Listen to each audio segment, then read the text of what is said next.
What's up, everybody? This is episode 148.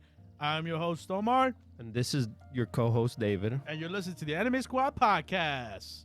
This podcast is about us friends that talk about seasonal animes weekly, video games, and whatever catches our interest. Don't forget to like and subscribe and hit the bell button. Tell us in the comment section what shows you guys want us to cover. And last thing, we got timestamps for your favorite shows, so you can skip right ahead. And it's on the description. So without further ado, let's just jump right into it. Starting off with Overwatch Genesis Part 2, The Innocents. And yeah, another 6.5-minute episode, and it was basically about the uprising of the Overwatch team.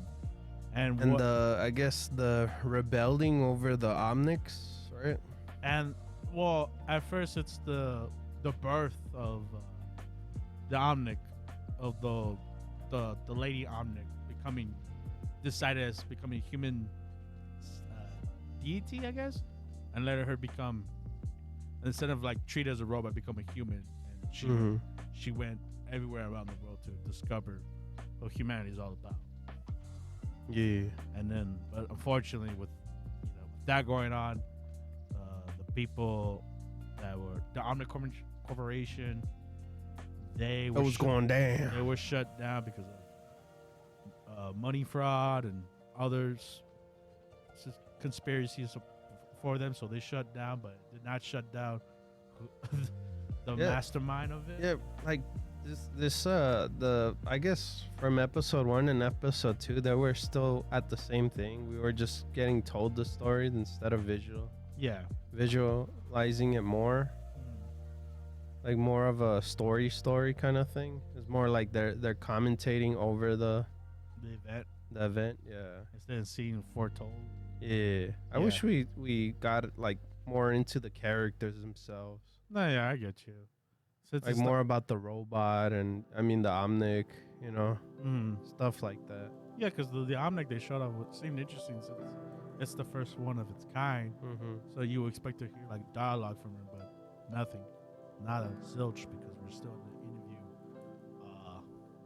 kind of storytelling we're going. Yeah, the commentating within that the video, the whole entire video, of course, from last part as well. And I think that's just how it's gonna be, this whole 3-party thing. Yeah, because we got, of course, our Overwatch group, and we saw visuals, but we didn't hear them. Which is weird, right? Yeah, have conversation, I was curious, like, to listen to what Reaper would say, like, during that time and stuff like that, It was just like hums or once in a while. But other than that, it's just them shooting and stuff like that. It was cool, but I'm like, I'd rather see them, like, communicate or talk to each other during that fight, at least. I guess that's just us wanting what this is bringing into, because at the end of the day, with these parts are just promoting for the next season of Overwatch. That, and then just, I guess, giving us like whatever story we didn't know. And like the whole Anubis group thing, that was interesting. Did we get more of it? No, but it was cool to at least see what the group is called, the Omnic Resistance, I guess. And what more can you say from 6-minute short? Basically, the end of the tagline is like, is hope enough to withstand the resistance? We'll find out next part, right? The final part of this short series.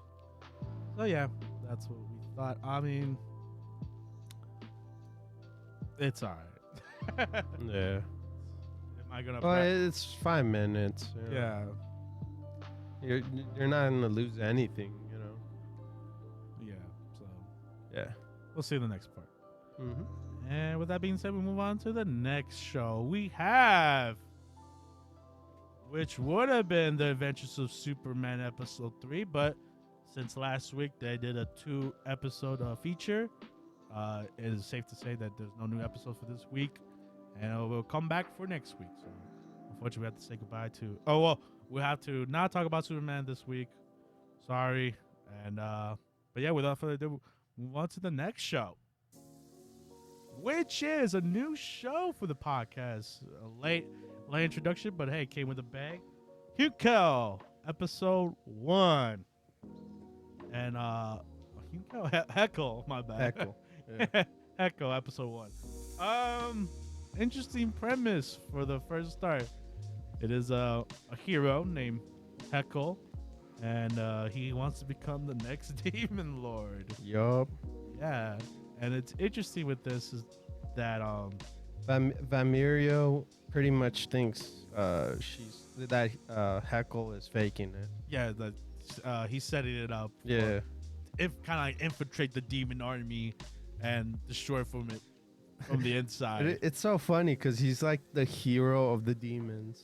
Yeah, it's because they're having a competition to see who will become the next demon lord, and he's slaying this competition left and right. And everyone's enjoying it. Everyone loves him. He's the people's champ.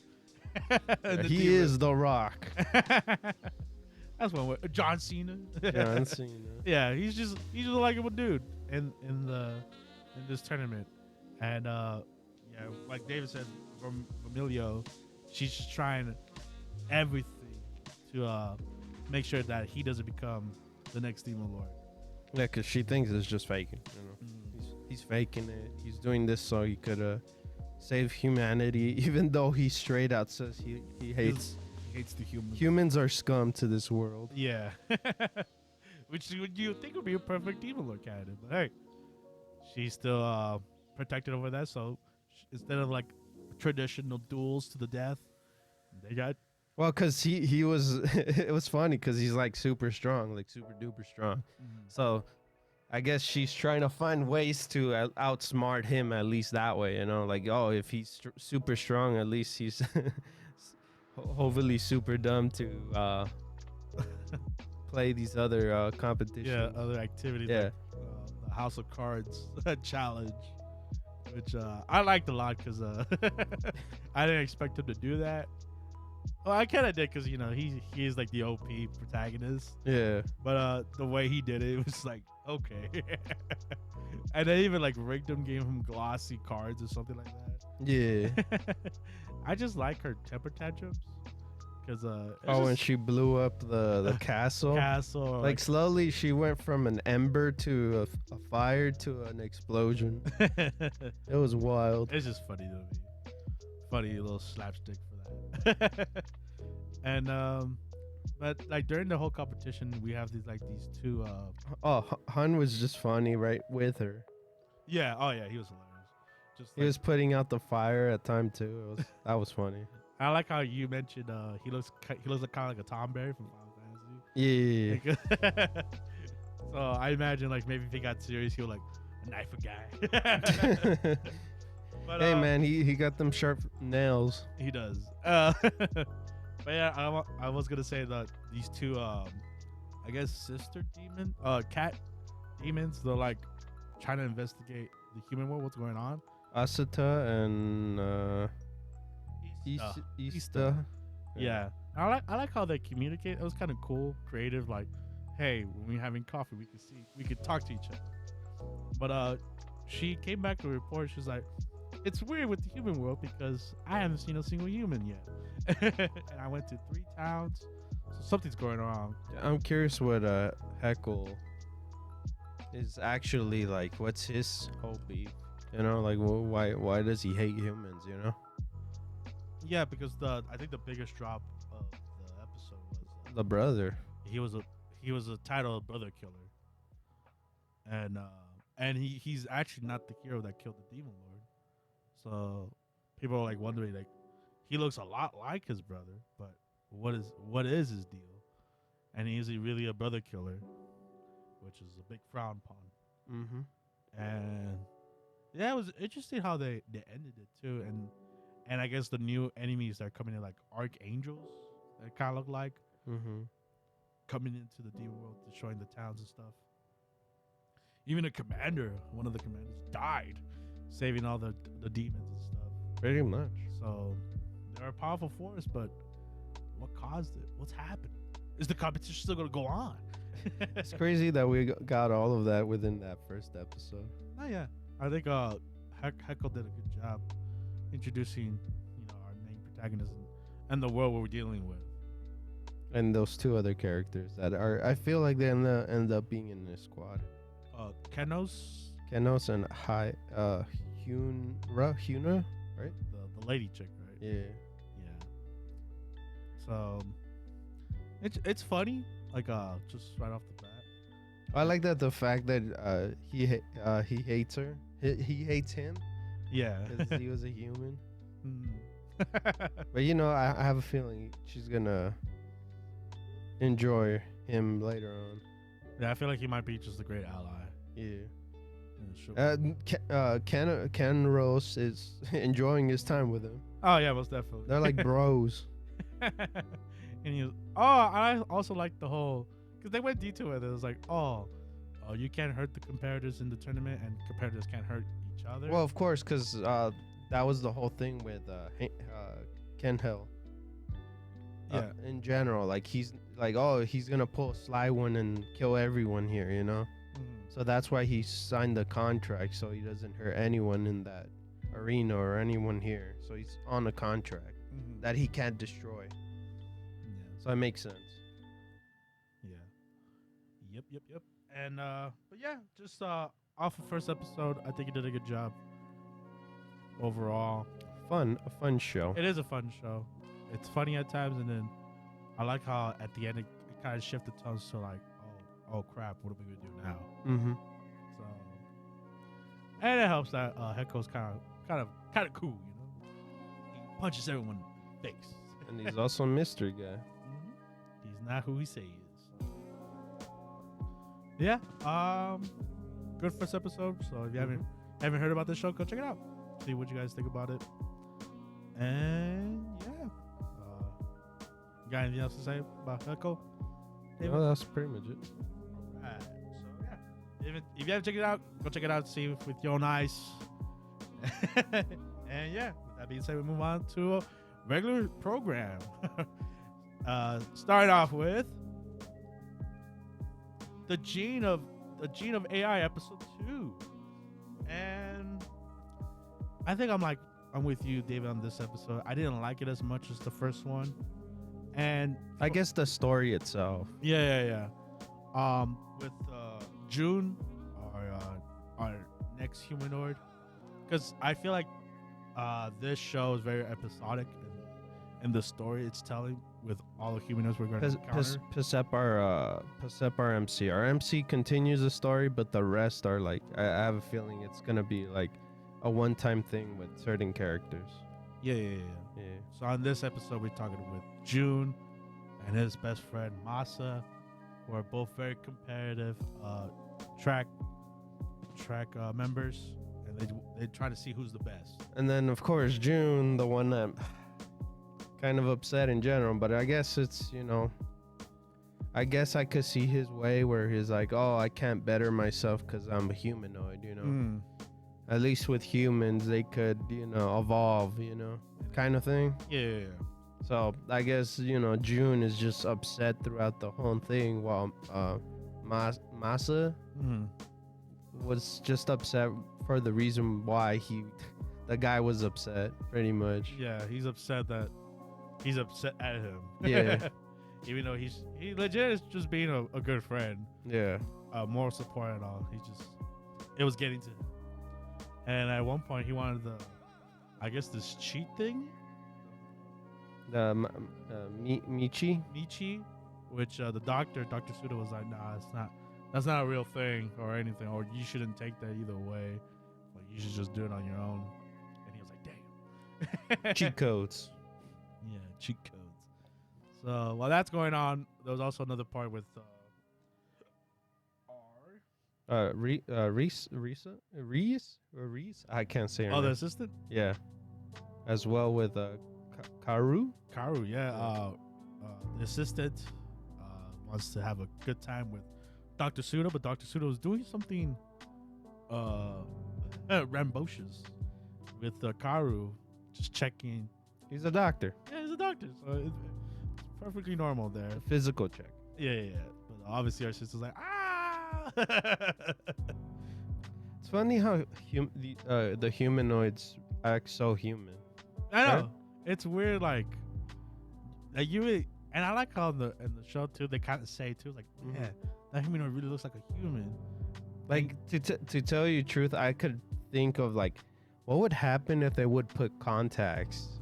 Yeah. Like, regular eye pupil contacts, would they be considered human at that point? Because they wouldn't know. You know, they could hide amongst humans. I can see that. Just putting it. I can see that being in an episode. An episode, yeah, right. That's what I thought. That's what the first thing that came into my head. Like, their pupils are normal, but their corneas. Is it corneas?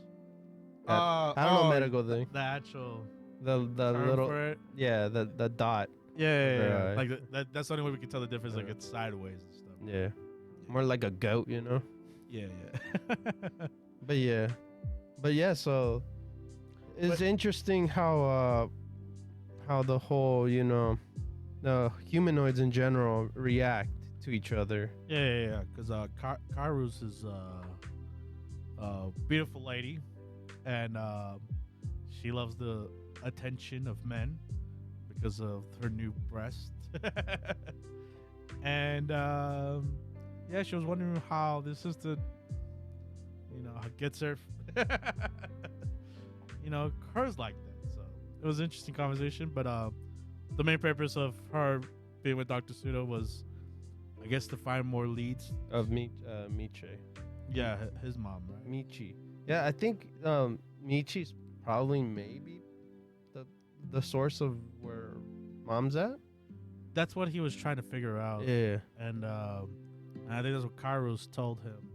Like, that'll be your best bet to find out. In which later in the end of the episode, like, it's working for it. So that's interesting. Like, why, they didn't say that to him. But yeah, big twist on that one. Karu was an old associate with Dr. Pseudo.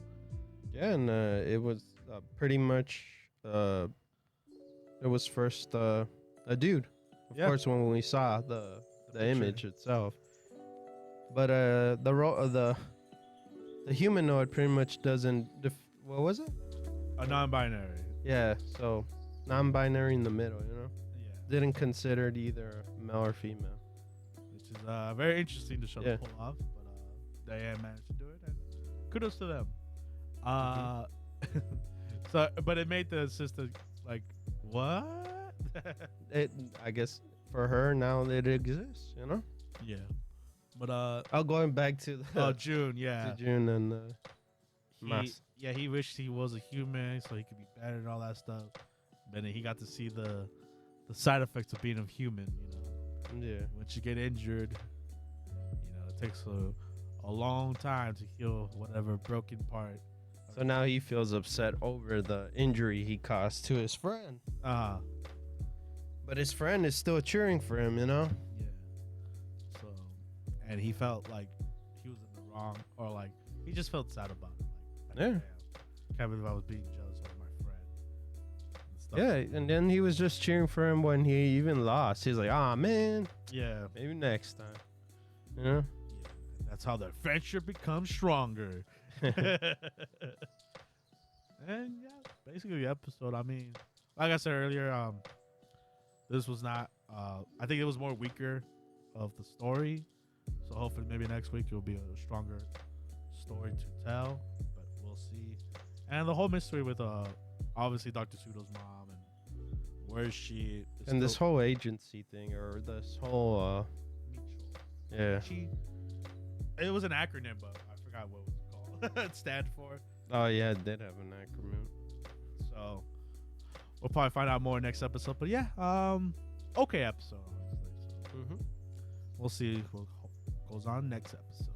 Without further ado, move on to the next show. We have Reborn as a vending machine. Now I wander the dungeon, episode 2.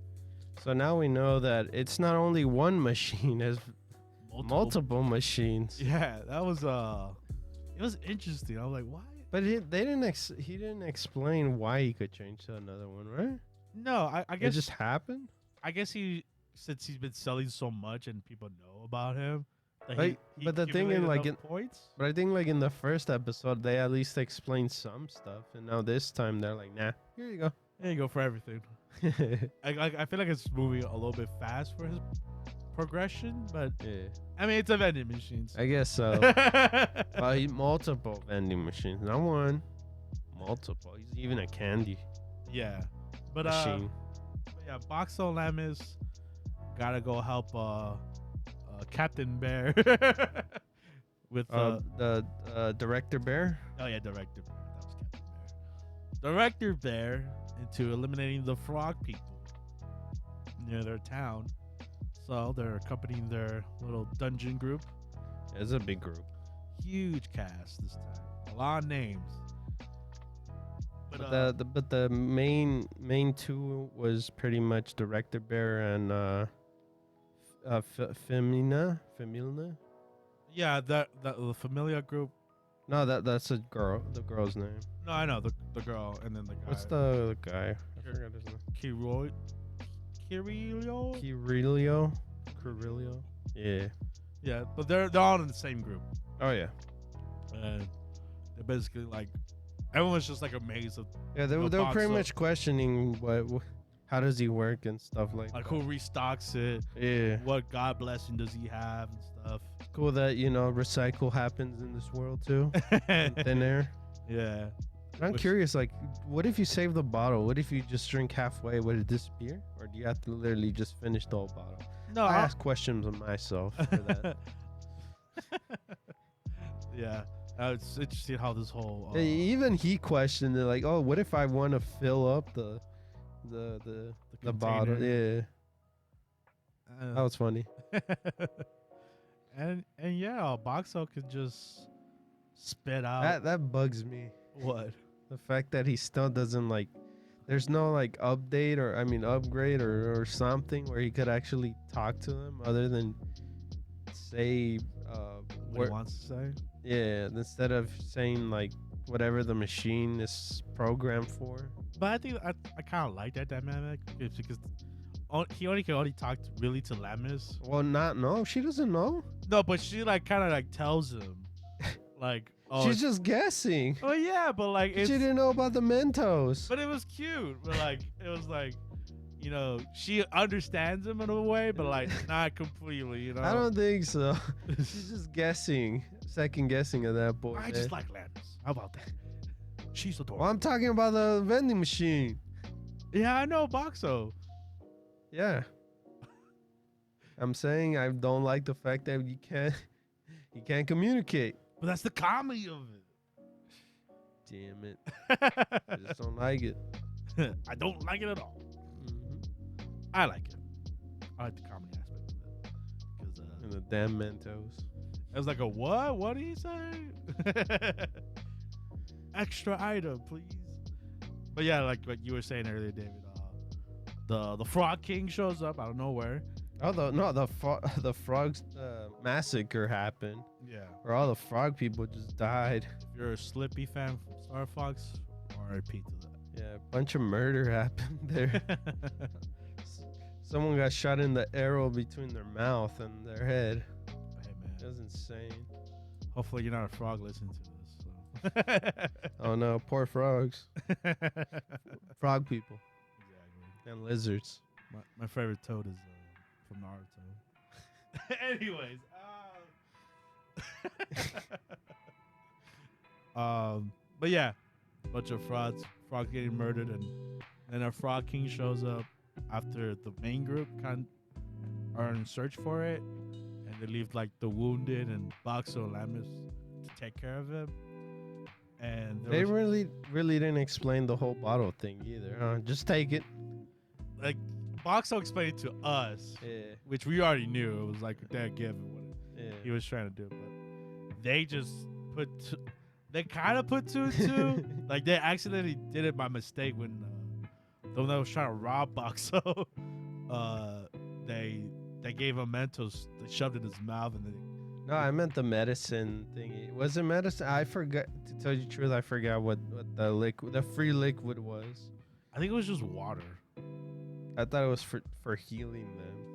I have no idea. I thought it was just like to give them water just to, cool off. You guys tell us. Yeah. Because I'm not entirely sure what that part was for. Why didn't they get to pay for the water? I think he was just trying to be nice. Being nice? Yeah, just be nice. Like, here's free water. I guess. Because they still gotta pay for all the things they eat or whatever. Hey man, he's a vending machine. He's supposed to do all that. I don't get a free water from a vending machine. Well, because it's not alive like Boxo. Damn. Maybe he'll feel bad for you if you were homeless or something. But yeah, they do the whole Coca-Cola Mentos Dumb. to put out the Frog King. Dumb. No, they didn't put out the Frog King, and then they used their abilities and stuff after that. No, yeah, that's what I was gonna say. Like they're like, there's Coke in my face. And Oh no. And then the main group shows like, oh my god, they're under attack. Yeah, yeah. Oh man, the mental thing was dumb. It was very dumb, but the slow frog. yeah, the very slow. It was taking his sweet time. Oh, and Lamis got made the boars run away. Yeah, she's like, I am the horse. I am the boar. She thought she was gonna pull the thing, but she was struggling over here trying to pull a fridge. A fridge. A fridge. What do you call it? The three people that were on the thing. Yeah, the wagon. There you go. The wounded. Wagon. Yeah. Yeah, she was carrying the wounded, the vending machine, and the smuggler. Yeah, I don't know why. Because the boars were scared, David. Could have made the boards run away. She did And yanked the whole thing with them. They couldn't move, bro. They were like, oh my god. Shaking in fear. Shaking in their boots. Got it. Shaking in their hooves. They got boots now. They put it on later on. Oh, okay. Yeah. Nice. But Jeez, yeah. yeah, it's very stupid, you know. That was the dumbest But part. I mean, that's what this show is. No, but that part was more dumb. We gotta talk in Barry, man. That's funny. The other thing was dumb. Mentos and Coca-Cola just, take down the king frog, Yeah. Dumb. The King Frog didn't expect it, bro. I was like, Coke in my eyes. Oh no. What is this it's Coke? so sticky in my face. I'm gonna die. Man, if I was like a creature, I want to know what that did. I hate you. But yeah, it was very dumb. They saved the day, and yeah, that was basically the episode. I like to say another fun episode. I mean, I don't take the show seriously at all, so it's just Me neither, but there's dumb and then there's dumber. I think I'm getting to the point where I'm turning off my brain for this show. It's a lot of shows that you turn off your brain for. Damn. Ouch. But yeah, it's a fun episode, I'd say. But yeah, we'll see what Boxo and Lamis adventures continue. Mm-hmm. And yeah, we'll move on to the next show. We have Undead Girl Murder Farce, episode 2. And it was weird. We arrived to Europe. Yeah, well, obviously we're in Europe now. And I guess time has passed. Well, yeah, man. Imagine you're coming from Japan all the way to England, so it's gonna be a long time. Okay, yeah. I don't. I know. I get what you mean. Yeah, because obviously we got introduced to a new case with the vampires and Mr. Godard. He's wondering. I actually like the whole beginning of it. It's like it's kind of like Clue. Who did it? Who murdered my wife? Kind of situation. Mm-hmm. And in this world, the humans know there's a vampire family living among them, and one slip up happens, and they're like, "Oh, look at that! these vampires can't be trusted or whatever. Someone's hunting the vampires. There must be evil, stuff like that. Mm-hmm. And I just, because I don't understand the legacy that now Ida and Shunji have together. Shununchi. Yeah, Shununji. Like, oh, I wish I would have saw those cases, like their first cases or whatever, when they worked together. Because Yeah, because the right now, like from that first episode to second episode, they're like already like chummy with each other. yeah, they're well established. They laugh with each other, stuff like that. There was a moment where they were talking to each other, and our the guy, what's his name? Our Lord Godard. Godard, yeah. He was like, "Who are you talking to?" Yeah. I thought they were gonna do the whole like keep her secret kind of thing, but no, they're like, my boss is in this Bird cage. Yeah. I was like, okay, cool. I guess we're going with that. All right. Yeah, because they thought the girl talking was the maid. Yeah. But she was not talking at all. Yeah. But I just found that weird. I was like, oh, okay, we're not getting the first case. Like, this is they're already established trio. Yeah. So far, our witnesses, can you say, or what are they? Suspects? Our suspects is Alfred, Clyde, and Raul are also suspicious. Yes. Or no? Yeah, basically. The whole family, right? Yeah. I guess this whole episode was like setting out how it happened and who would do it. And Well, it makes sense that, or maybe, I don't know. I'm curious if he could also, the Lord himself could also be the one that killed his wife, because the stake had blood on the hand. I don't know if it was his grip of his hand. He could be lying that the healing takes a week, because there was certain questions he was asked too. Like, I wasn't sure about him too. Oh, you think the Lord himself set it up? Who knows?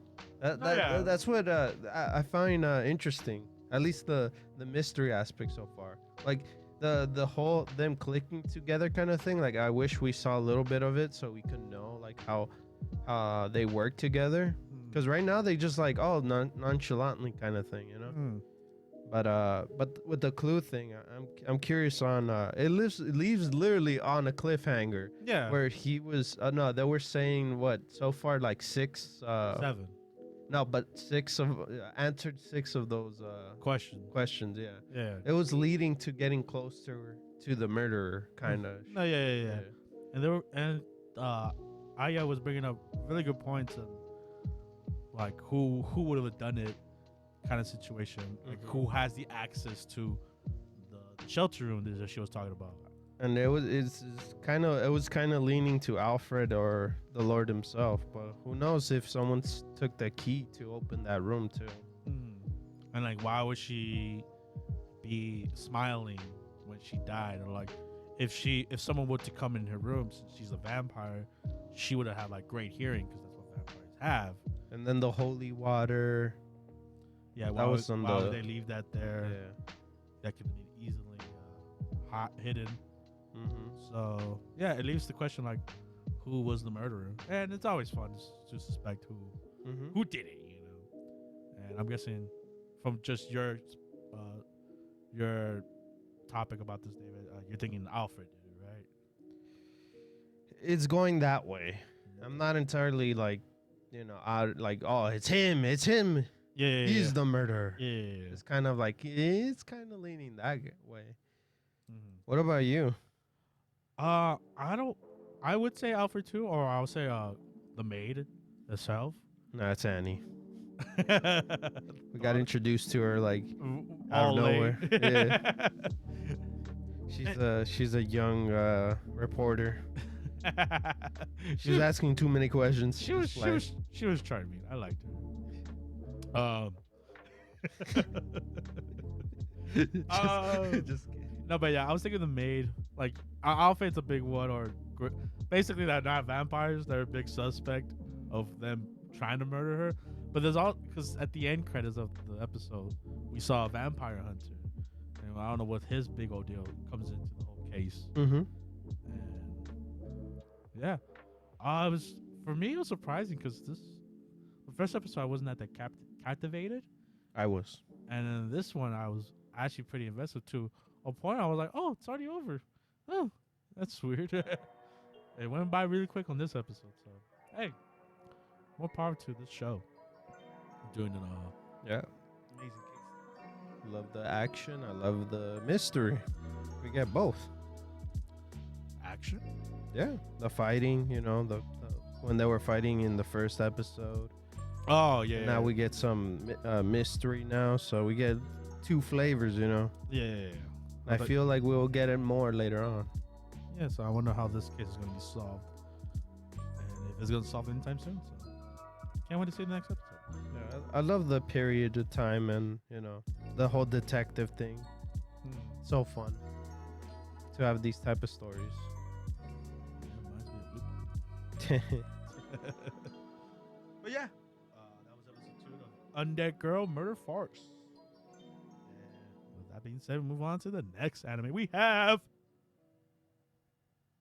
Regine of the 7 Spellblades, episode 2.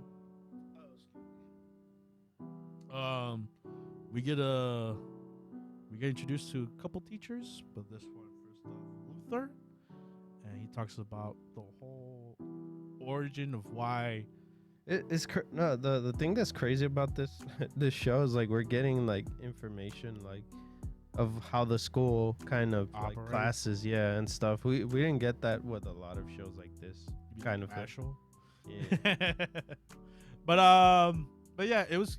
I liked how they that was the first thing they brought up was like, why do the magicians or wizards carry swords? Mm-hmm. And I guess because of this one incident where a powerful spellcaster got mollywopped by a guy who's super good at close combat, aka Marshall. But yeah. So for further actions to happen like that again, they bring a weapon to use as their substitute as a wand. And I was like, okay, that's kind of cool. That makes more sense why everyone's doing this. And to demonstrate their powers of the sword, I guess he wanted an example duel for everyone in the class. And what better example duel is between Oliver and Hibiya. Namana? That was Namana. Well, Samurai Girl. And yeah, it was I guess, interesting duel because and also I like how this is just the little details I like. They made the swords non-lethal. And I was like, okay, that's cool. Now they could go ham. They could go all out. Yeah, but and it was very an interesting fight. Yeah, because Oliver, I feel like Oliver's hiding something. Like Yeah. His whole like situation, like His whole motive of being there. yeah, right? Because he's always talking to like an assassin girl. Yeah, but also from his aura, like he even got to a point where like, oh, it could literally kill you, and I don't want to kill you. And I like how a bit of the fight kind of told the story with her, and just the experience she's been going through before meeting up with them.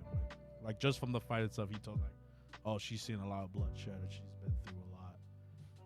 And well, the first character, I guess going off topic, the first character that I hate in this so far is Richard.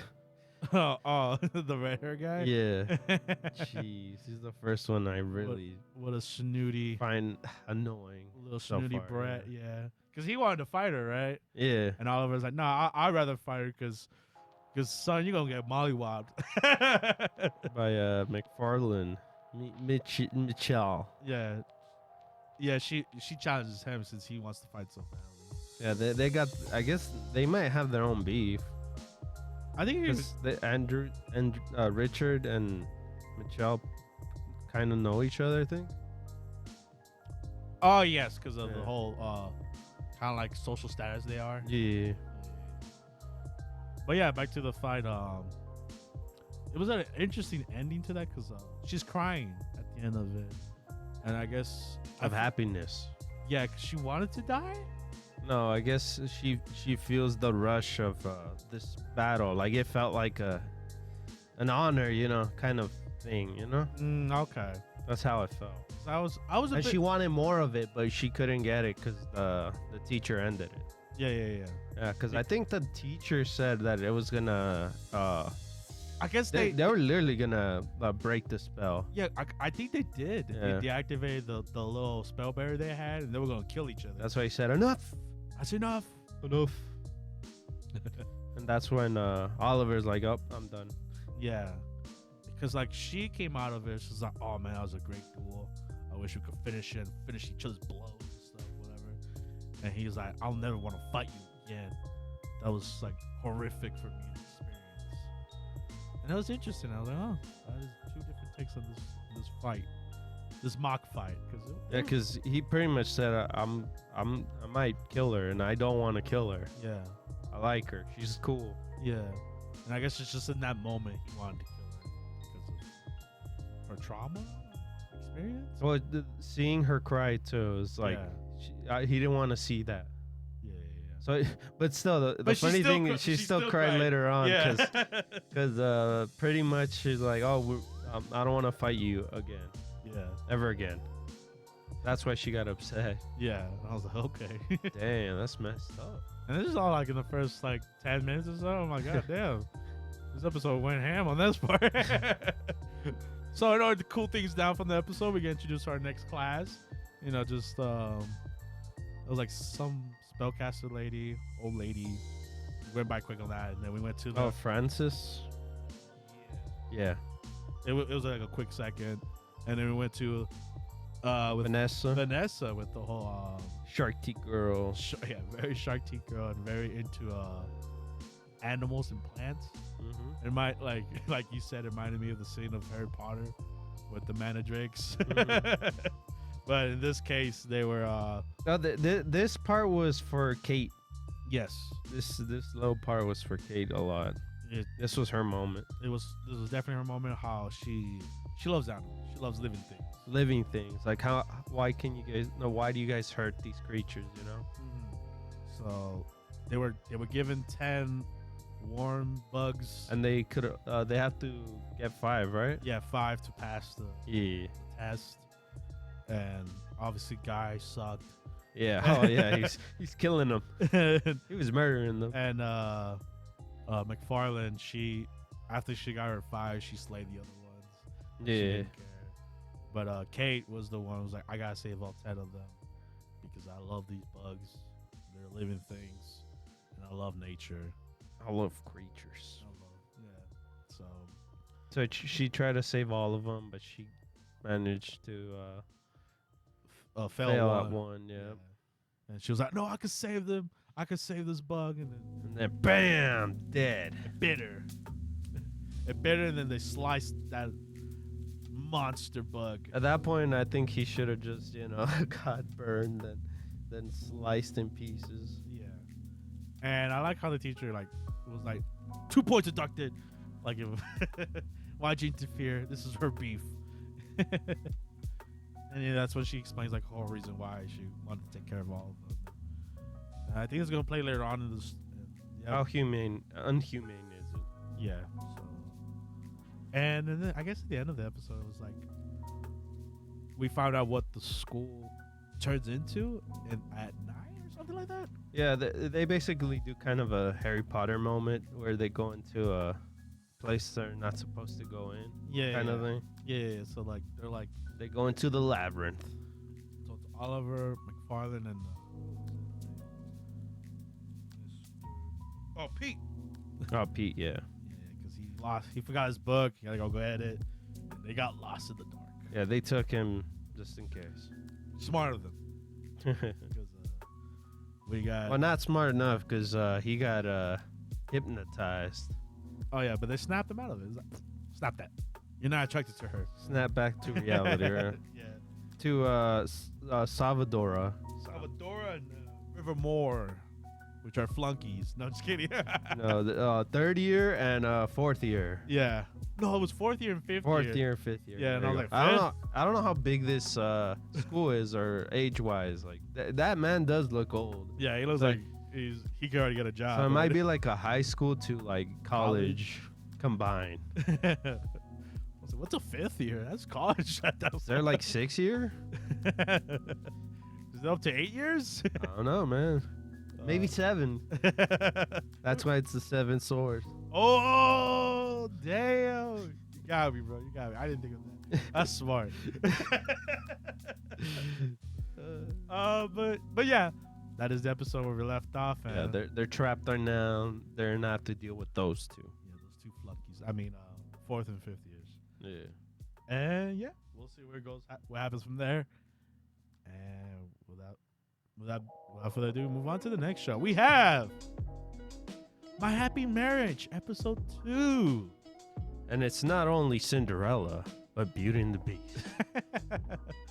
Obviously, the reason David's saying that is because our main man, Sono? Yes. Oh. No. Koya, our general, has a reputation, obviously, from last episode, of being not too kind to his fiancés, and they all leave him eventually. But not Mio. Mio's she's really trying her hardest to be a good fiance to him. I guess the way I look at it from him, like he don't trust the girls very much. I guess past experiences, Yeah. what they wanted out of him, like financial status or just use them. And I Right here in this episode, like, oh, I'm gonna get poisoned, kind of thing. yeah. So a lot of things go through his head, and this thing really bugged him. Because Mio wakes up early to make breakfast for him, for Dean, future husband, and I like that Yuri in general like backs Meikyuu. yeah, because she could tell like she's trying. she's Mio's not trying. she's not She's not bad. yeah, she's not bad, and she's not a typical like worldless kind of figure. You know what Yuri is? What? Like a wingman A wingman? Mio? Mio, yeah. I thought you were gonna say like fairy Or- godmother. Well, yeah. Yeah. Kind of like keeping the whole fantasy. Yeah. Basically, helping her get basically him Through the in general. beast. Yeah. Through the beast himself. Yeah. And I guess the interesting part of this episode, the whole supernatural. No, element. the whole supernatural and the dad being an asshole. Oh yeah, I hate the dad. yeah, he sucks. Cause Because you bring up the supernatural. yeah, and it was the two girls are in a room, and he brings out a box, and I guess Had a ghost. Yeah, it had a ghost inside. Her. Toast. And Mio, she's not exposed to the supernatural. She doesn't see it. I don't think both of them saw it. It was just. No, the other girl did see it. Are you sure? Yeah, because she saw the footprints coming Doesn't. out. Yeah, but it doesn't mean it's like. I would be terrified if the candles lit up. I mean, lit off. You know. You don't know. They're kids. Oh, so you thinking they both saw it? Yeah, they probably both saw it. But to tell you the truth. Mio's more tough, rugged. Yeah. She's like, I don't even care about that thing. Yeah. Maybe that could be an element of it. But even she says or herself, she doesn't have any. Unless she like suppresses her magic, or ghost powers, or what are they? Supernatural powers. Because they talk about. It looks like magic too. They use fire, wind. Yeah, the Kudo, he is a general. He uses like magic powers at one point, teaching the new recruits. And I like how the status quo of that whole part is, because even the recruits are like, "Where's the rest of you guys? Like, why isn't there a lot of you?" I guess through time they don't need them, or something like that, or there's just too far between how many they are. Yeah. And it's interesting because I thought it was like a realistic time period anime, but this whole supernatural thing throws that off, kind of. Oh, and then the big thing was with Kaya, going back to Kaya, the sister that's like the reason why she was like, oh look, she's the chosen one in our family, you know. And why Mayo just got put aside was the whole, supernatural thing, and why she's getting treated like royalty while her sister's getting, put aside. Yeah. It's sad, that whole moment. No, it's very sad, especially like we get more Mio backstory. Oh, yeah. Of how she was looking for a Komodo of her mother's, and she doesn't see it in her room, so she assumes that her sister took it, or her stepmother did. And She had a grudge with the mom, right? the mom just never liked her. Oh, okay. Yeah, but like this was like a tipping point, I guess. And then that caused her to like be entrapped in the barn or whatever, like the storage room. Kanako. That's her name, right? Kanoko, the stepmother. Evil stepmother. Yeah. And yeah, and like you said, the dad didn't do anything about it, even though he was right there. I know. He pretty much gave up on her when she found out the other daughter got powers. That was it. Yeah. That was his giving up on the other daughter kind of thing. And you could tell too when he has that conversation with the father of what's his name? Kodo. Kodo, is it? Well, that's his last name. Yoshito. Yoshito. There you go. Oh, okay. Yeah, with Yoshito's dad. And then how Yoshito still has that burden, or like, did I do the right thing, right? Yeah, especially like he thinks about it at work. He's like, man, I was really jacked up to her. I didn't mean to like yell at her for maybe the food being poisoned. I'm like, why am I thinking about this at work? No, I meant Yoshito, the other guy that likes our Mio. Yeah. Oh. Oh yeah, that's why I brought up the father. Yeah, he feels guilty about it. Yeah. He's like, man, I wish. We're gonna see him more. No, yeah. I thought it would be a one-time thing. Nah. I guess he is more important. Well, because it's like they had a relationship before, kind of like not like in a romantic relationship, but they were getting there. You get me?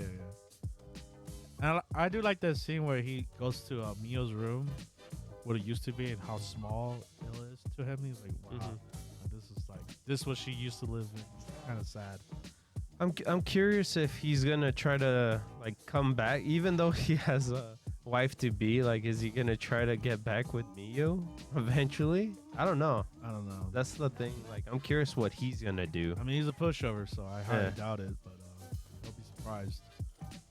Maybe he gets upset with our new guy. Yeah.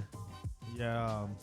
I like their relationship so far because it's starting off, but you could tell he is a bit of a nice dude because he's like, hey,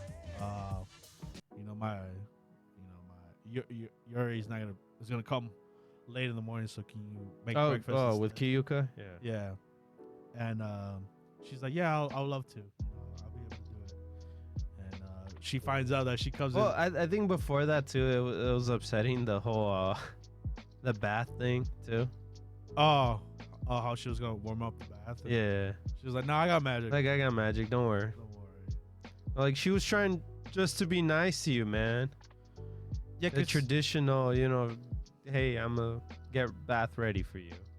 No, yeah, and I guess in her mindset, if she's not useful around the house, she's worthless. Yeah, she's so worthless. she still has that mentality.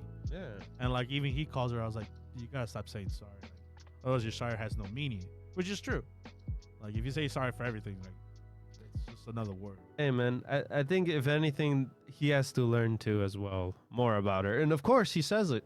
Yeah. He looks up, he's going to look facts up about this family and how she was treated, I guess. Yeah. Because for him, she's a mystery. Yeah, she's not like the other fiancés. Yeah. She's actually, has a big heart, and she deserves everything she gets. Oh, especially the scene with the breakfast. Yes. Part 2. Yeah, that was sad. That touched my heart. With you pretty much Yuri pretty much telling her like, oh, I'm thankful, like, kind of thing. Like, thank you for helping me. So she got like a compliment. Yeah, and even Kodo, he says like, oh, this is actually delicious. Like, you made this? This is awesome. And she's just crying her eyes out. Mhm. Damn. But yeah, great episode. I'm highly invested in Mio's story because I just want to give her a big old hug and tell her everything's all right. Everything's gonna be all right. It's okay, Cinderella. You will. Don't worry about a thing. Yeah. So we'll see you next episode, and hopefully things keep going up. And No, we're gonna hear some more drama, man. man, I can't take it. My heart can't take it. Telling you, man, it's gonna be a rivalry with the guys and the girls. The stepsister, half siblings are gonna fight amongst each other too. We'll see. But Yeah, that's my your prediction. speculation. Speculation. We'll see. Hey, man, we're still This is episode 2. episode 2, man. A lot of things could happen. Mm-hmm. But yeah, can't wait for next episode. With that being said, move on to the next anime. We have Rurouni Kenshin, 2023 episode 2, and this one was a bit slower, but we got introduction to Oh, the kid, huh? Tokyo. How Tokyo looks in this industrial period. And yes, David, like you said, the kid himself, Yahiko.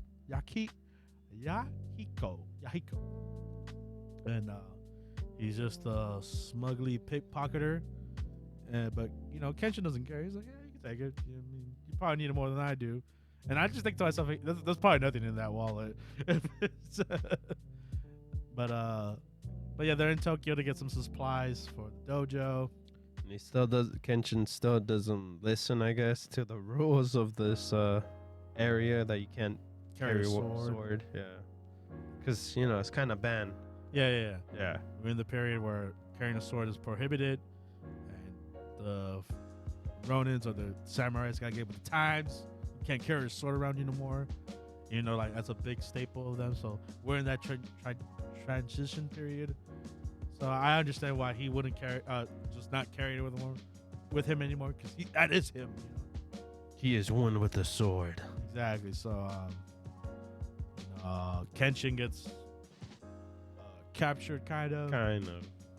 Not really. He wasn't captured. Yeah, he was just surrounded. There you go. By the regular police, but the elite police, the sword carrying police come up. Karu was there, right? That's how you're saying her name? Karu? Yeah. Yeah. She's there. She's there as well. She's like, what's up with the big commotion? And but yeah, the sword wielding police, they got a big ego. Of course they have a big ego. The townspeople don't love it either. Yeah, they're treating Kenshin badly just because he's carrying a sword. They call him a pansy. Oh, the guy calls him a pansy. Yeah. And I didn't like that guy either. He was just annoying. Yeah. He's the typical, like, I have a lot of power, I can do whatever I want situation. And I guess the boiling point was obviously the sword people were gonna fight the townspeople, and then once they slash Karu's ribbons off, it was go time. It was fight. It's fight night. Yeah, it's fight night. And Kenshin was not having that. He was gonna show them why his legend is a legacy. Yeah, so takes out everyone, and we get introduced to Aritomo. The general. Yeah, the general who knows Kenshin's past, and he wants to. He already knew. He's like, oh, it's him. Yep. I gotta go. That's my guy. I'm out of here. I gotta recruit him. Like, hey, buddy, join the army. Just play. Kind of. He kind of wanted that to happen to him because he was trying to get other Ronins or the samurais themselves to like abolish the act or something like that. Yeah. And he wanted obviously Kenshin to do it, but Kenshin's like, no, I don't trust the government. I don't trust the government, and that's not part of my life anymore. I'm not hired to kill anymore. He was like, you kidding me, bro? You killed so many. You were called a manslayer. He was like, that's not me anymore. I just want to live my life. I'm a Ronin. I'm a Ronin. He's like, you're making a big mistake. Oh man, you forgot the most important part of this episode. The kid, right? Yahiko. Yahiko. Yeah. Yeah, how? Yeah, he went from pickpocketing to helping this lady pretty much get her money back Yeah, because she dropped it. Yeah. Yeah. Yeah, I mean, big evolution. If you see a noble, I guess, a noble act from Kenshin, not killing everyone he saw. And his whole thing was pretty much that wanted to be a samurai as well, you know. Not that he wanted. I guess Yeah. yes in the end, but like Kenshin kind of tells him. Well, not tells him, but he says like, if he was born in a different era, like earlier era, he would have been a samurai because he has a samurai spirit. Yeah. But we're not in that time no more, so he's just a kid struggling, getting bullied on. Well, now he's a good guy. He's a good dude. He's not stealing no more. He's a good boy. And it is apparently a legacy of a Tokyo warrior that we don't know about. Yeah. And yeah, that was the episode. Like I said, a bit slower than the first one for good reason. And yeah, I just like the whole setting the whole what time period we're at in Japan and what are the rules and what's on the line for Kenshin. And yeah, I think it's just a solid episode. Nothing to write home about, but we'll see. Not that solid. Yeah. Got any last words for it, David?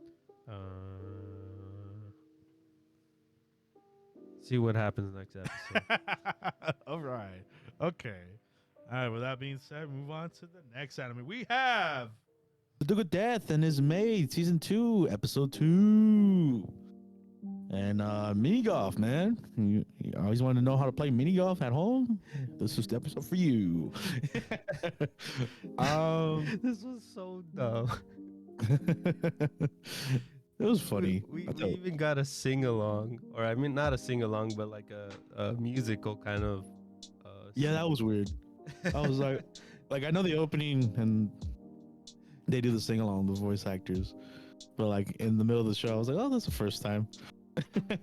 First time for them to play I guess a sing along to golfing, mini golf. Hey man, it was a promotion to make us go golfing, dude. How fun it is to golf and how the swings are. It's like watching birdie wing. I was taught how to swing at every time, I guess. Like if it's a clock, that's the angle you're trying to swing at. Yeah. Like you swing from 9 o'clock to 3 o'clock. Yeah. But other than the mini golf, I think the best part was his brother. Oh, my bad. That was weird too. I was like, why? Why not?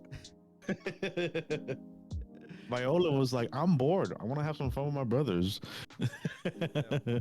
Walter pretty much just wants to be the house, I guess, the main, owner of the house and stuff. And he has to get through his brother. The only way he can get to his brother is by marrying him.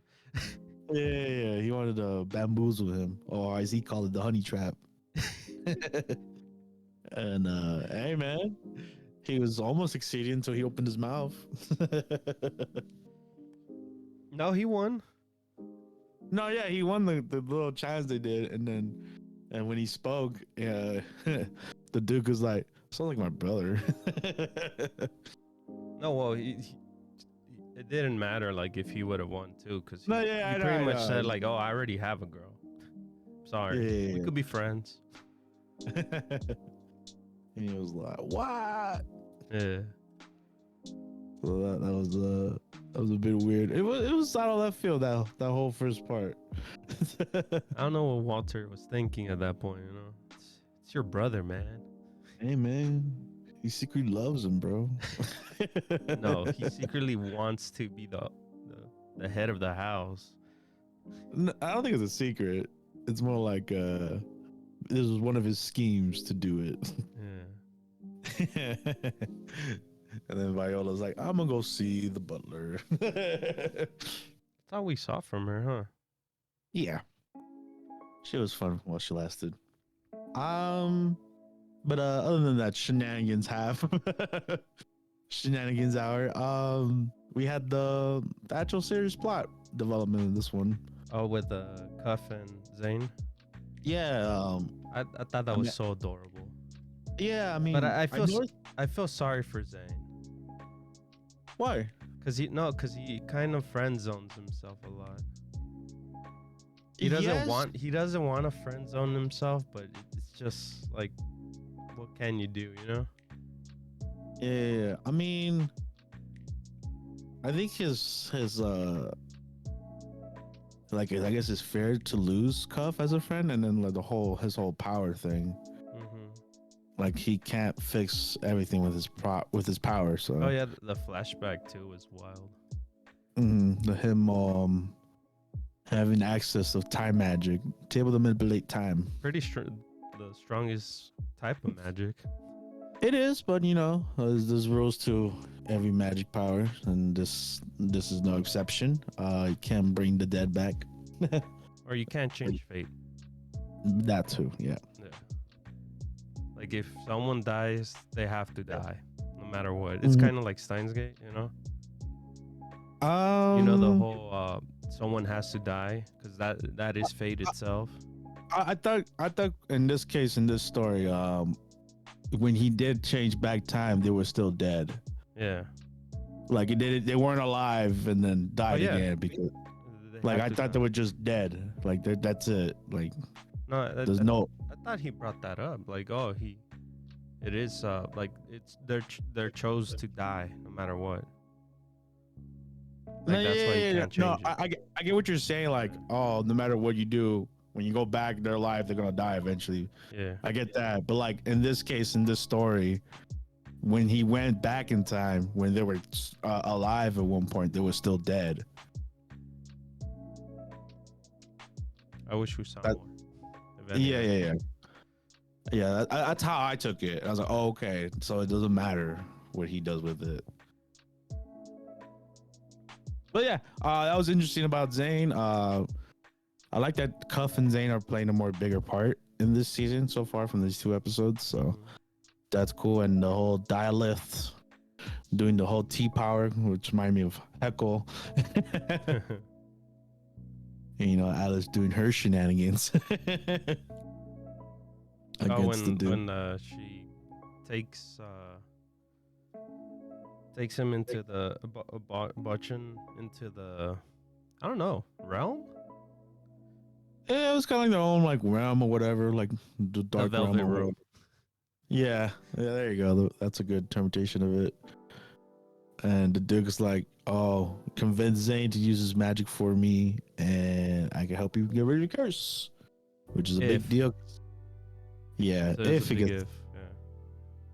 gets to convince Zane to use his powers. No, but she wasn't gonna like give him promises either. I mean, yeah, like she even said like the witch that did it to you, she's dead, but you know there's a way I could kind of do it. It's not 100% guaranteed, but I could find a way to stop the curse that you have. Yeah, which is interesting. I was like, okay, but what does she want from Zane in order for her to manipulate time? Oh man, it's powerful time travel. I mean, time in general is. I just hope that she doesn't want what Cuff wanted, because then she's gonna be disappointed, and I feel like they're just gonna get cheaped out of his promise. The one thing she said, she's ugly, I guess, right? Yeah, behind the mask. Yeah, maybe she wants to revert that. That could be one. I thought it would be more like bringing Alice's mom back from the dead or whatever. But hey, that's good. That's a good point. I didn't think of that one. And freaking Hugo. Oh, the kid. The kid, yeah. How Zane was so jealous. Yeah, Mr. Riz man, yeah. Mr. Riz boy. Yeah, he was amazing. He was like, "You don't got any Riz, Zane. Get out of here." And then he's like, "Calm down, boy." Yeah. That was funny. And I wonder, probably like next episode we'll probably see their act a bit more, the circus act. Oh, yeah. That'd be cool. But yeah, that's pretty much it of that episode. Honestly, I like the plot development this time, and the whole shenanigans of that first part. Mm-hmm. But yeah, anything else to add, David? No, that's pretty much it. All right, then. Well, without that being said, we move on to the next anime. We have Zombie 100 book life. No, bucket list of death, episode 2. Forgive me for that one. I love the fact that now I notice that every episode has something of the dead. Yeah, So like the first one had one, and then now this one has one too. That was funny. Yeah, because the first episode was a cure of the dead. Yeah. This one was the bucket list of death, and I guess it's just an homage to the Shaun of the Dead. No, not Shaun of the Dead. Dawn of the Dead. I guess we learned too that they got all types of zombies. It's not just one from one particular movie and stuff. That was interesting. Yeah. I saw that too in the first episode. Like there were like runners, or like they were just like the Walking Dead zombies. But Yeah, so we got Resident Evil zombies over here running like super fast. Yeah. Or not, you know what? Zombies from World War Z. My bad. Oh, the one that pile on each other. Yeah. Well, good thing they don't do that, right? That Well, would be not scary. yet. Who knows? Yeah, you're right. And that opening are is right. wild. Some of them yeah, are in choppers. yeah, we saw the opening. And Yeah, NED. Both stellar. Mm-hmm. Both pretty catchy. So I far, really so far, this show's been like amazing yeah. For for these 2 episodes. Whoa! Can't For wait Buck- for like next episode. It's those type of feeling, that you usually get when you find one of the good ones. yeah, I mean, obviously for Bugs Films debut album. I mean, album. Studios versus anime. They're doing a very stellar job. I mean, obviously there's some veterans that are in that studio that are making this anime. So the treatment that this anime itself is getting is really, really awesome. Really, it's a win for us, the watchers, right?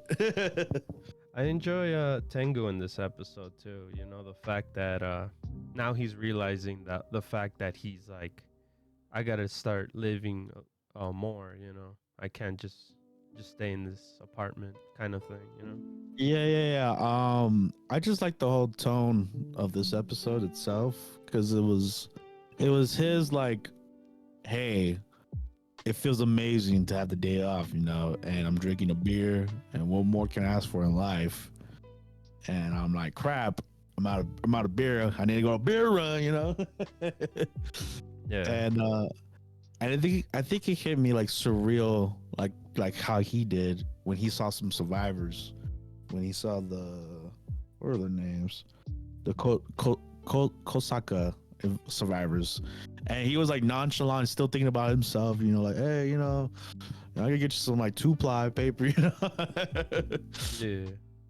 But it got surreal when he came back and they're basically dead.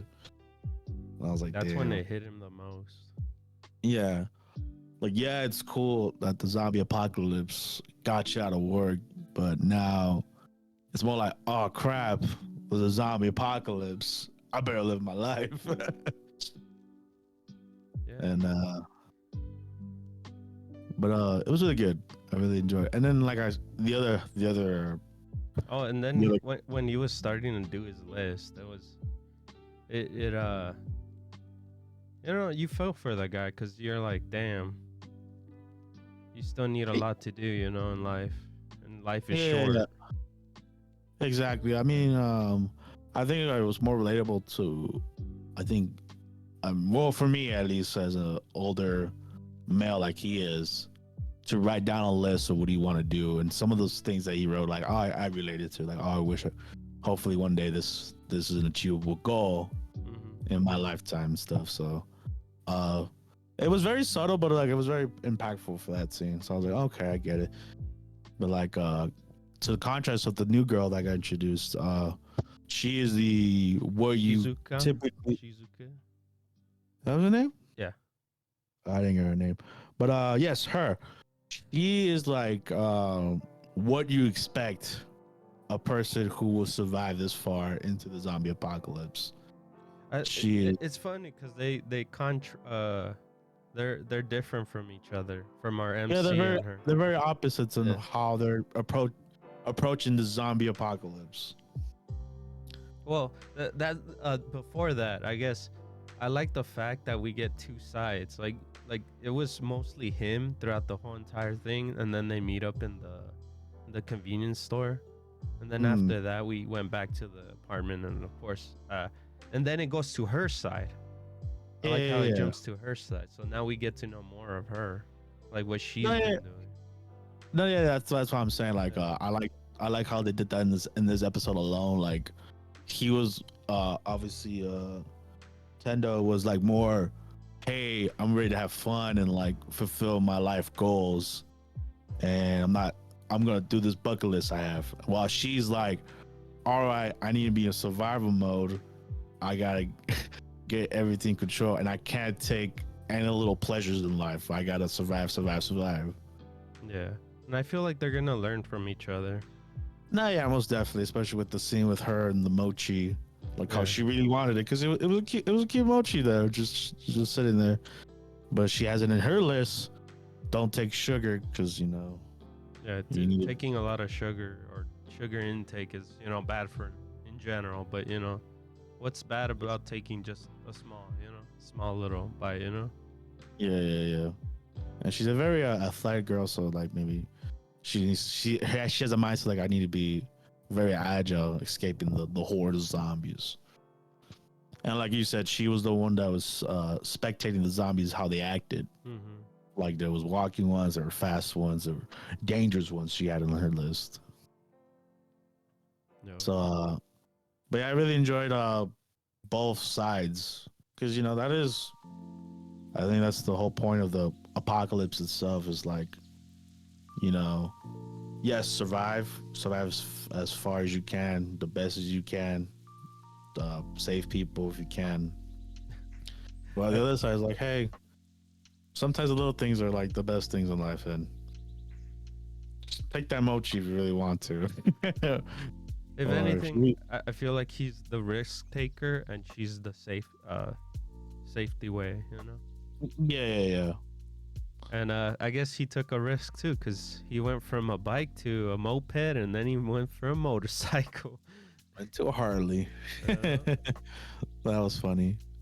And I like they even explained it, like why they have the keys there. It's like, oh, because people were getting attacked, so most of the motorcycles have the keys in the engine. So I was like, okay, that makes sense. But yeah, I like how you brought that up. Yeah, that was a good scene. I love the fact that of course, our MC2 is like, he's athletic, so it makes sense he could do a lot of stuff in general. Yeah, like he was climbing down the pipe and stuff. Yeah. Obviously, when we saw it from the first episode. We even got to see it here, where we saw his picture of his rugby outfit. Yeah. His rugby trophy and stuff. And him cleaning his house that first day. That was a sigh of relief. Like, yes, there goes 3 years of cleaning right there, baby. And it happens, when you work a lot. Hey man, yeah, Sometimes I stress can builds up. I can relate to him. So, but yeah, amazing second episode. If Bug Films keeps at it, this could be the hit of the year. I already like speculating. So high hopes now. High hopes from this point on from me, as for myself. Can't wait till next episode. No, yeah, most definitely. So, cannot wait for episode 3. That being said, we move on to the next show. We have Horimiya, The Missing Piece, episode 3. And we're in Sports Day. It is here. We're back at it again. Only this time, instead of like in the main Extreme sports. It's like...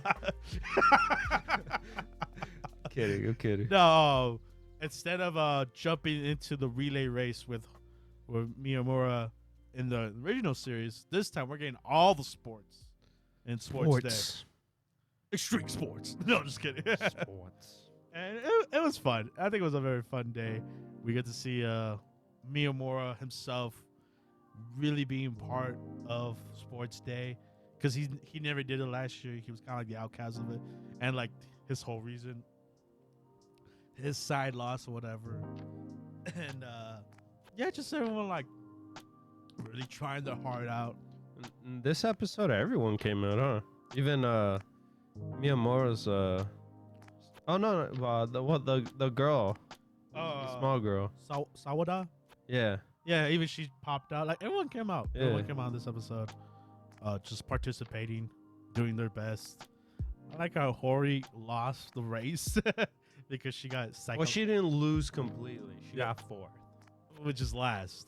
yeah.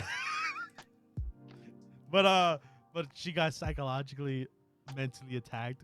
I forgot her name. But she Remy. yeah, she duped her, and she was actually pretty good at the hurdle race, and she kicked ass. And yeah, it was fun. It was funny. What else stood out to me? The whole like, should we be cheering for the opposite team or not? Oh yeah, even the enemies were contemplating. They're like, what is happening? whose team are you cheering? What side are you on? Yeah. So So it was a lot of bickering between the teams. yeah. And then I think the big thing about this episode was about Miyamura and how much he changed in general. Mm-hmm. How much he wants to like participate. Yeah, participation is the big thing for him in general. I like the one scene with his friend, how he's getting cheered on. Turu? Yeah, the purple hair guy. Yeah, Turu. Yeah, he's like, yeah, I'm getting cheered on, but I can. Oh, by Miyamura's high pitch yell. Yeah. And the girls. Yeah, the girls. Yeah. But that was funny. That was funny too. And that scene with Akiden, the prince, the council prince, president, when he was quiet, like he was supposed to do like a pep talk kind of thing, and he's like, yeah.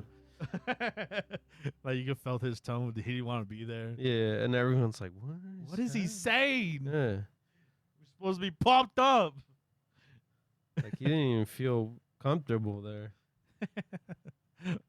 I like the whole scavenger. Oh, that the girl picked the teacher. Yeah, and he was like, "Why'd you pick me? What did the things say?" And it was like mysterious one. Yeah. And I was like, "What? That's not even me at all." Or like the one with Hori and Miyamura picking the same guy. Sengoku, and they're like, "Why'd you guys pick me?" I was like, "Okay, student class principal. Yeah, that makes me." Skinny guy? You could have picked any other guy. He's like, I'm sorry. You're the skinniest guy. Event. Well, That's a lot of moments. a lot of fun moments. And then Sakura and what's her name? The yellow hair? Yuki? Yeah. They have their moment. They had their moment, of course, of the Thank- cheering. The whole thanks for helping me cheer. Even though we're in the opposite teams, we had fun. Even though Yuki was upset that she lost, their team lost. Yeah. I like the whole cheerleading thing. Like the girls loved one cheerleading team, and the guys loved the other cheerleading team because of the reasons. Hori. Yeah. Hori being hot in the male uniform male chilling outfit. And then of course the cheerleaders. Classic. The other. Classic. And I like the ending of the episode where Miyamoto was like, "Oh, I got sunburn on my nose. Damn." Oh yeah, no, but before that, he was upset with the fact that Hori was wearing the male's cheerleading outfit. Yeah, he's like, "That sucks. I hate this. I was really looking forward to Horimiya wearing a chilling outfit. This is not what I wanted." Yeah, he was down in the dumps on that scene. But hey, he got what he wanted at the end with when Hori came out in a chilling outfit. Yeah, because she pretty much said like, oh, when we were competing, that's the outfit. But you know, we're having a picture, so I'm gonna wear the cheerleading outfit. Yeah, and he was like, "Yes." It was like, you're cute? Nah, you're super cute. You're super cute. Super cute. And then she's like, you dummy. You baka. She was so what is that word? She's flustered? Yeah. I guess? Yeah. She was so But flustered. she was happy. Yeah. And yeah, that was sports day. And it's interesting, like obviously this is like scenes we didn't get to see. And it just reminds me of the original show when their sports day happened. And that was like it was a more serious moment for them. And this one was just like the funness of sports day. This gives me a lot of like similarities to myself as Love is War. You know, where we have comedic parts and then we have serious parts, but it's always funny, you know, or Yeah. fun. And it's always entertaining watching this group of people, just like that other show. So can't wait for more, man. Yeah. Just a good episode. Sports day is always fun. We have Mushoku Tensei Season 2, Episode 2. John's Reincarnation. I was seriously try this time. Damn. Episode 2. Wow. Mm-hmm. That was wild. This one was a bit surreal as well. It's like Rudeus, hey man, he's doing a good job. He's bulking himself up, you know. He has names for his knees and his arms. Oh yeah. But Good job, guys. yes, but he's gaining the trust of the town he's in for now. And is it me or did he name himself after a Family Guy character? Hey, it fits him well. It does, and it's funny that he named himself after one of the characters that really suits him, Quagmire. Yeah. From Family Guy. So I thought that was funny and ironic.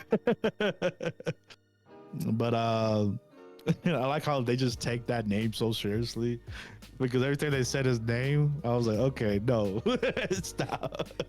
Fits him well. Yeah, but yeah, we got introduced to I guess to the strongest guild that is there for like a brief moment. Them talking about doing a hunt, no one interfere, and that plays a big part later on in the episode. But yeah, just Rudeus is in. You know, he's doing himself. Yeah, he's to himself right now. Well, at least in that beginning part. Yeah, he's too like himself, trying to fit in and get on with. Not fit in, but he's trying to give himself purpose. Yeah. Even though he doesn't feel it, you know? Yeah, trying to find himself again. Yeah. Like he did in that moment with the counter arrow group, which lo and behold, they asked Rudeus again, like, hey, you want to help us do this simple quest? You know, all 5 of us. No, was it 5? Yeah, 5 plus Rudeus 6. And yeah, so Sarah was the one to like, yo, you can say no if you don't want to join, you jerk. Well, because she saw him help the villagers and do the small quests for them and stuff like that. So I see why she wanted him to come along. Mm. Of course, her tsundere ways. She invites him. very, very soon today. And Yeah, everything goes wrong with the lizard thingies. Just come yeah, out of nowhere. the snow drakes. Because their quest was easy. It was just gather scales that are left behind. Hopefully, don't counter them. But you know, this being an anime and this being Mushoku Tensei, everything always goes wrong. And you know, but hey, they were holding the ground, and then another group joined in, and it ended up being the strong guild Yeah, party members. I forgot his name. I don't think it mattered. Well, He was just it was really important to Rudeus in general, because when he talked to him, like, hey, those eyes don't lie, you know, like you put me down, kind of moment, you know. yeah. Why you I was lying gonna to get, me? yeah, I was gonna get to that. Like, well, when they finished the quest and Yeah, all this argument happened, but counter arrow kind of like, oh well, Timothy the most. He's like oh, I like that dude. he like disenraged the whole situation. You know, accepted apology, and then Well, they before went that, out he got uppercutted. I mean, cheap sucker shot. punch. Yeah, sucker punch. Yeah, he got sucker punch, but yeah, but you know what they say when you get a couple drinks, you know, your true colors come out. The whatever you hold inside, you want to say. No exception to this guy, and then that's you bring up the moment with him telling Timothy he doesn't like that he disengaged them, and then he looks at Rudeus and he's like, "I hate you. You're the worst being in this damn guild. I hate that you look down on us." And I'm like, "Damn, holy crap!" Well, you know, like, I guess from his point of view, he like his eyes tell a different story from what he says, you know. Yeah. That's why every time you would see him, he's like, oh, he looks down at me. This kid, oh, why is he looking down at me, you know? Yeah.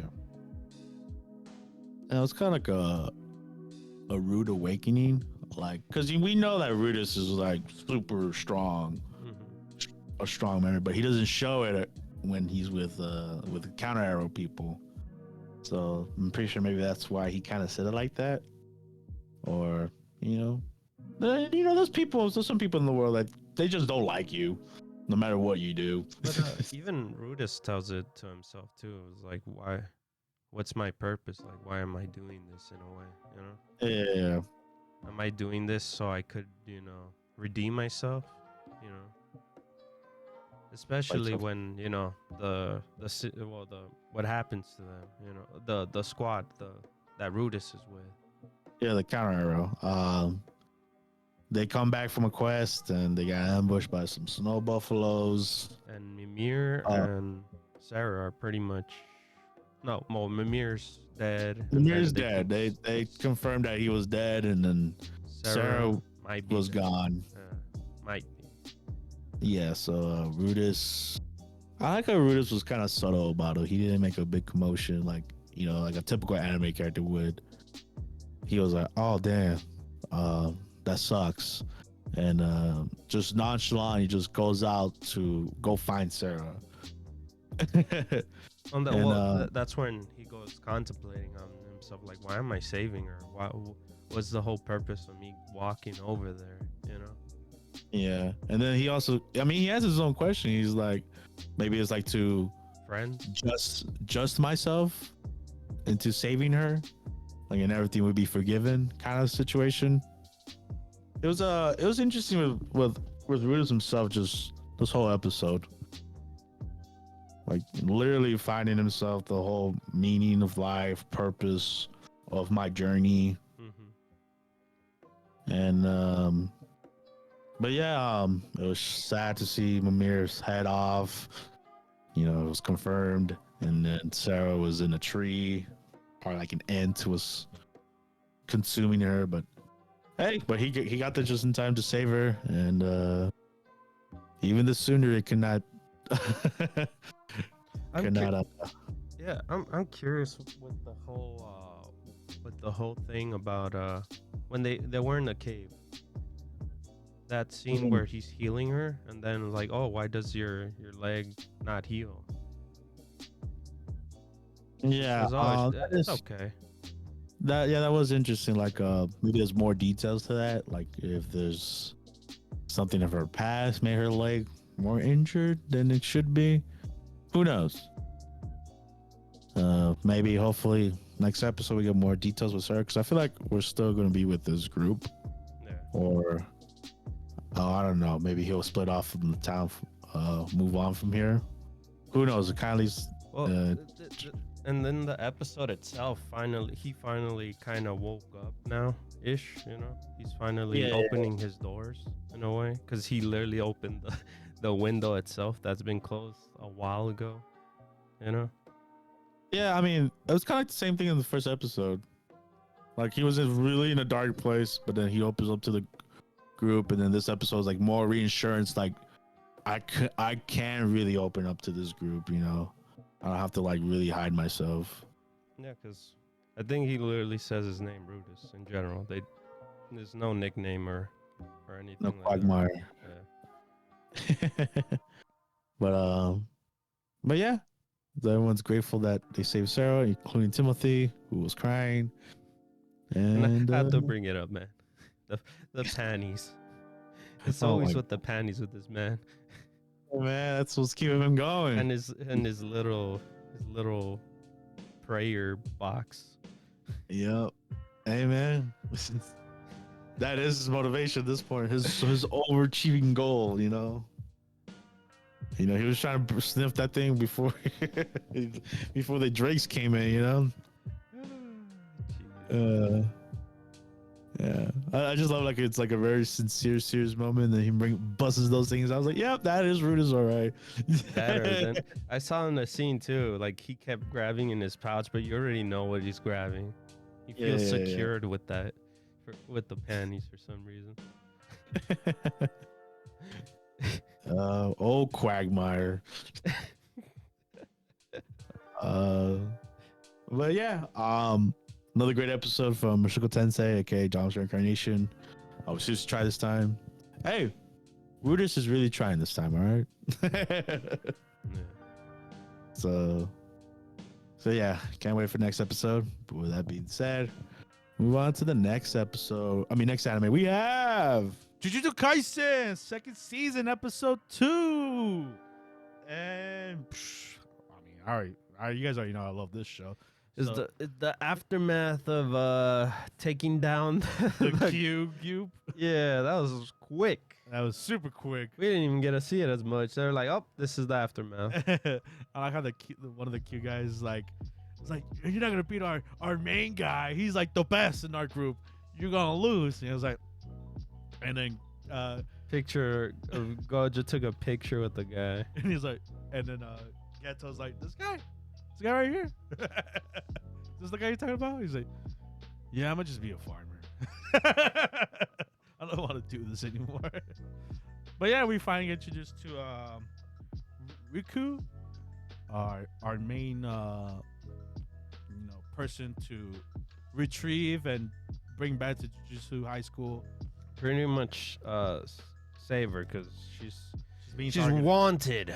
she's being targeted by the underground society, who's trying to kill the next Tenga Samas. I think so. From last episode, they explained that she's basically become the barriers of the Jujutsu Kaisen for all the sorcery schools and stuff like that. So she plays a big role. And Rico. Yeah, Rico. In general, she just wants to like live her life. Yeah, live her life in general. But Gojo and Gado, his job is pretty much to bring her back because she's like, right now everyone, like every assassin is pretty much after her. She's a big target. Big target. So what their job is pretty much bring her, like you said, to Jujutsu Kaisen, the school itself. Yeah, the high school itself. And keep her there for like forever. Kind of thing. Become her purpose. Yeah. But you know what that means is that she's not gonna do anything in general no more. Like that kind of saddened me. Yeah. A little bit. I was like, at one point I do want them to succeed their mission, but at the same time, I kind of It's kind of locking up a person. yeah. Yeah. I'm like, I'm curious if Gojo doesn't like do it. accept this later on. Yeah. Because you already know he's never liked the man. Yeah. He doesn't like. And it shows in this episode like, Yeah. man, was that the man? Yeah. Screw that guy. he don't like bosses. He don't like adults. He's not an adult. Well, later on, you know, the first season. Yeah. But right here, he's that youngster, you know. Yeah. He So- wants to get it done and not follow the rules. I like the fact that right now he's not as strong Yeah, as how he is, that was- because he mentioned it when he was fighting the cloning guy. cloning guy. Yeah, he was like, oh, I couldn't could've- use my ability. And we know that ability too because he Yeah. he pulls it off in He literally destroys the that whole area. yeah. So like, and that guy got lucky then. Yeah. I was like, oh, it was working for a bit. It was sucking him in. Oh, that scene itself though, when like he This shows that was amazing. this I didn't see that this coming. show in general. The scenes, like, they really put a lot of effort into these action scenes, man. Yeah, like how he With Gato too. oh I'm sorry, I went too ahead. I'm Yeah. sorry, I got distracted with Gojo, man. I passed through everything else just to talk about this fighting scene in general. Yeah. Oh, that was a great scene Yeah. because I guess the next those bounty hunters whatever. Oh yeah, so they arrived to the school. Yeah, and they gotta get her out of there because Yeah. they find out she's getting targeted, and Gojo walks into the chapel. And was like, No, but before that, it was the Gato thing. yeah. He was looking for her in the classes and stuff. Like, no one was there. It was empty. Until this guy pops out of nowhere, and he came out with his little minions while Gato had his little guys too. as Yeah. well. So he's like, oh, okay. So he's kind of like that kind of type of fight, and the old man's mind, like he's already like planning so many steps ahead. Like, what is he gonna do? Like, oh, he's kind of like a puppeteer, so I'm gonna get close. Yeah, he close range. He thought like, oh, his weakness and stuff like that. So if I could get in there, he's done for. It's a wrap. So That scene was amazing too. yeah, dude, that The little worm thing goes in and tries. I thought he was dead. yeah. You know, he killed him off right there and then, but no, he comes in like a ninja out of the glass and out of nowhere, just everything turns like yellow. Yeah. Like the yellow, it was like bright and everything. I was like, What just did he happened? just get slayed? Did he just got his head chopped off and stuff? I was like, whoa, what just happened? And I like That how is dog. yeah. He's like, huh, that's my dog. That's weird. I haven't seen you in 50 years. and then he puts two and two. He's like, oh my god, I'm having a live flashing before my eyes moment. And then we cut back to where we're at. And Gato just kung fu's him. Yeah, the kung fu fighting and destroys the guy. Which obviously the guy, Gato finds out. He's like, Gato, yeah. he's like, so you thought I wasn't good at close combat? I'd read that, so I fooled you. Yeah, he gave him what the close combat was. Like I fooled you, and yeah, I'm gonna let you think about that. Oh, hey man, we already know how dangerous he is. No, most definitely. Yeah. And then, I mean, right now we get to enjoy him because he's on the same side as Gojo. So far, right? Yeah. We'll see what happens later on. I feel like he's gonna betray later on. No, yeah, I feel like something's gonna tick. Oh, I can't wait to see Gojo and both of them fight each other. Oh man, that's gonna be. Gojo's gonna be upset, and then the whole fighting happens. I don't think he's gonna fight him. You don't think so? I think because the only reason I say that because they're so like best friends. I think he just lets him go. No, it's gonna be like a Naruto moment, you know. Ah, They're gonna fight each other, but then like I like the way you think. yeah, I would see that. yeah. He lets him go. He's like, you know what, go. I don't want to see you. Oh, Right now. I guess I like to bring up the new character we got introduced this episode though. I don't think we got a name for him, but we just know that he's Toki. is that his name? Yeah. So the buff dude, Touji. Toji. Yeah, Toji. There you go. Okay, Toji, our new Our gambler. Yeah, addicted to gambling. Yeah, not horse racing. Speedboats. Speedboat racing. Yeah, which Kind is of like horse racing. yeah, which is interesting. I never seen that type of gambling. I guess. Wait. I know the gambling is I mean the important thing, but the most important thing is he targeting her? He is. Yeah. Okay. But right now he's only After the way he said he was like, I'm gonna let the other guys start trying. Gojo weekend, right? Yeah, Yeah, I 'Cause- remember that. because I guess he already knows that Gojo and Geto are very powerful. Yeah. So he's trying to weaken them. So when he they're right now John Wick, and they're out fighting a ton of assassins. So I guess he's gonna come in once they're weak, right? yeah, exactly. Okay. That is his plan. Yeah. That's why when the guy keeps calling him, he's like, "Why aren't you after them right now?" He's like, "We got 47 hours. By the time that contract's done, I'm gonna go in there and get the job done." John Wick 4. Yeah, John Wick for the nobody guy. that was his name, right? Nobody, I think so. Mr. Nobody, or whatever. But he was. I'm cool. not He entirely was sure. cool. If you seen that movie, But yeah, that's how it feels with this guy. So he's Yeah. gonna be a troublesome guy. yeah, very threatening. He gives a threatening aura, even though he's just eating teriyaki. Yeah, and drop the man's ramen. That's a big sin. That was terrifying. I too. know. I mean, I didn't want to say it. I felt like I was in the show and telling the guy like, hey, don't do anything, bro. Just back away. Just but it was just ramen, bro. He I was know. probably looking all day for it. I know, but just back away, bro. This guy means business. I know he man. got it in his face. If you say one, like 3, 4, 5 words, you're dead. Maybe he did die off camera. Maybe that's why we saw the. There was no one in that Yeah. room after the gambling. Yeah, we race. don't know what he does. So he has some crazy ability that we don't know. They're all dead. Hey man, I'm pretty sure we might see him next episode. I have a feeling. We're gonna get a glimpse of him. We're not gonna actually fight him. Okay. Yeah. I feel like it's too early for that guy. He looks like like I said, a major threat yeah. to these two. Like the rest are like, okay, our boys could deal with it, but we'll see with him. And I guess the interesting fact about him, he's related to Megami from the first season, and he's like, who? And yeah, we still haven't seen more of Shoko. Cause she's out. She Yeah. didn't join into this mission, but they were trying to like use a method from her, and they were like, we're done. Hopefully we see her later episodes. Yeah, I want to see more of this from I mean how she was back then, and now how did she become a mortuary Yeah.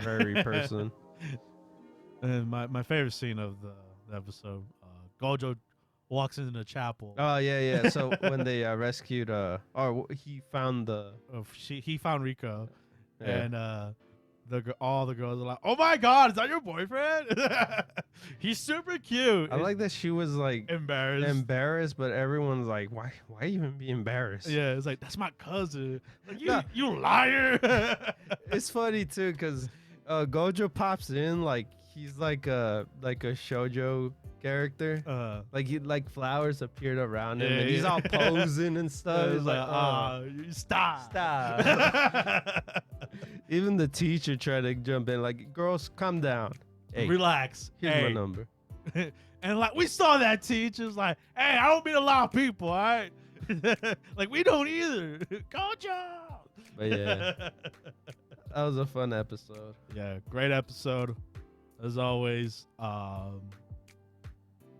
Amazing. We'll see what happens to this to Rico. Yeah, because obviously I think Gojo beat that cloning guy, right? Yeah. So yeah. Oh yeah. Oh, he didn't kill him, but he Give him a slap did, him. He did a Saitama thing, you know. Sucker punch. Yeah, he's like, calm down. You done. Kind of moment, you know. Yeah. So yeah. Cannot wait for next episode. And yeah, with that being said, that's gonna wrap up the shows, and that's gonna wrap up the animes. No news this week. I don't think there was nothing we wanted to talk about that interests us. So hopefully next week we have something to talk about. Mm-hmm. But yeah, if you made this, you have just listened to the Anime Squad podcast with your host Omar. And this is your co-host David. And if you like what you heard, subscribe to our podcast and don't miss out on the next episode. And with that being said, bye bye, guys. Late. Bye.